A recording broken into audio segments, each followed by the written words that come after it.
religion as well. Religion for itself, or if I put it in ancient terms, I don't really think that God cares if I wear a certain undergarment under my shirt as I do, or if I say the words of the prayer this way. I think God cares that we treat each other in the most sophisticated and loving way possible to create a world which is flourishing and better than it is today. I think that's what God cares about. And I think that's what religion is about as well. The religion for the sake of its own religion, to me, is not interesting. That's not why I do it, why I'm involved. It is in order to bring about a better world.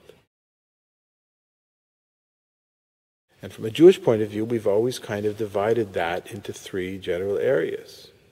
One is intellectual growth. Part of being a good Jew is to constantly studying and expanding one's knowledge, not only of the Torah and the Bible and Talmudic literature and Jewish philosophy, but of all kind of intelligence, of all kind of wisdom. And maybe that explains a little bit why Jews do excel in certain fields, because of it's ingrained into our culture, into Jewish culture, is to constantly be studying and expanding our horizons.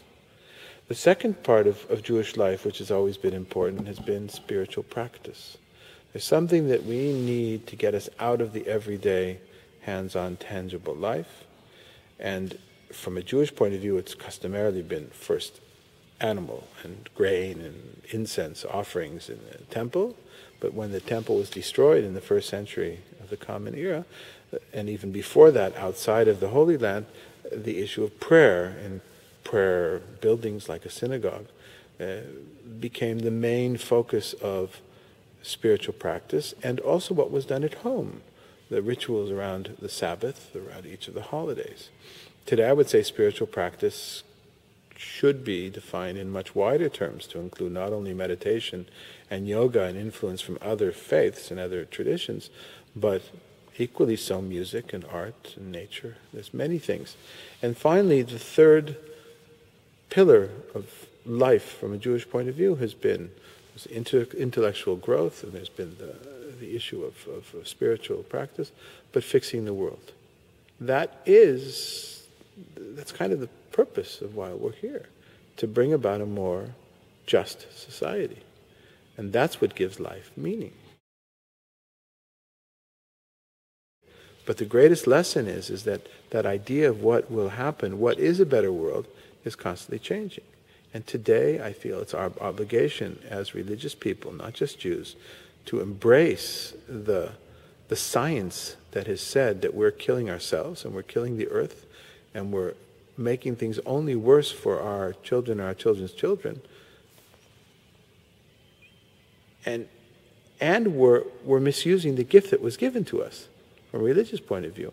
All those to make a better world. I think that ties those things up together.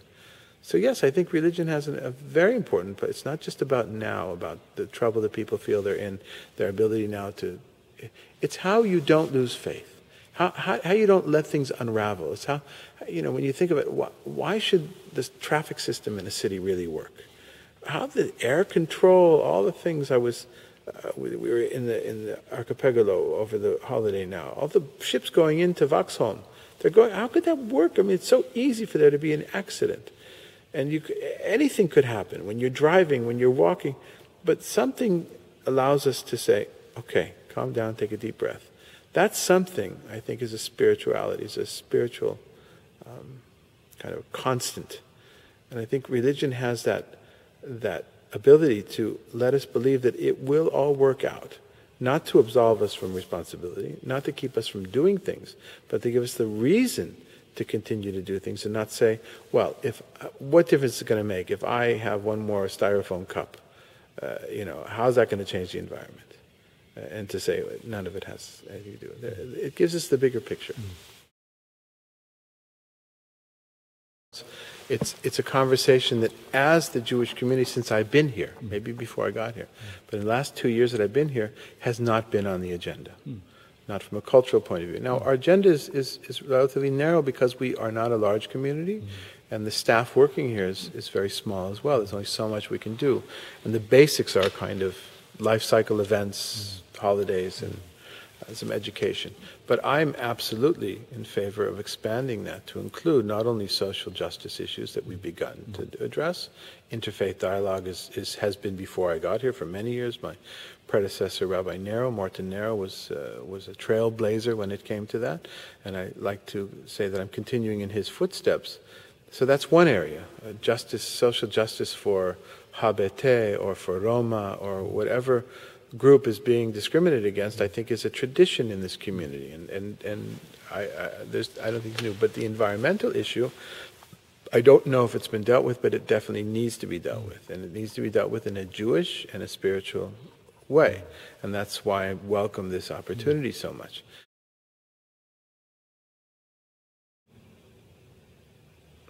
For a greater attention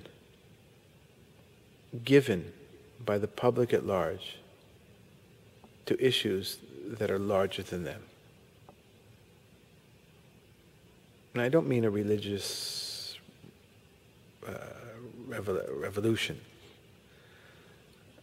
I do mean a renaissance, though. Renaissance is a nicer word. It's more kind of a renaissance of spirituality that will bring about a greater awareness of the public at large to injustice being done to other people and to the earth. And because I think that, I'm looking for the wish that will enable, why think little when if you can have any wish you want, go for the golden key, so to speak. Go for the real thing. And I think an involvement in spiritual practice and spiritual traditions can bring about an enlarged awareness that will help us solve many of the problems that happen today, not because of ideology, I think they happen because of a lack of attention. People are just distracted by other things. I don't know when the genie comes out of the thing, when you rub the genie, if that's the kind of wish you're allowed to have. I think they're thinking more about, I'd like a car, which doesn't take any, cold fusion, I don't know enough about science. I don't know to say those kind of things. Stop overfishing, It's not the point. yeah. But I'm looking for, sometimes I think that we have a product, excuse me for going to consumer type language or consumer.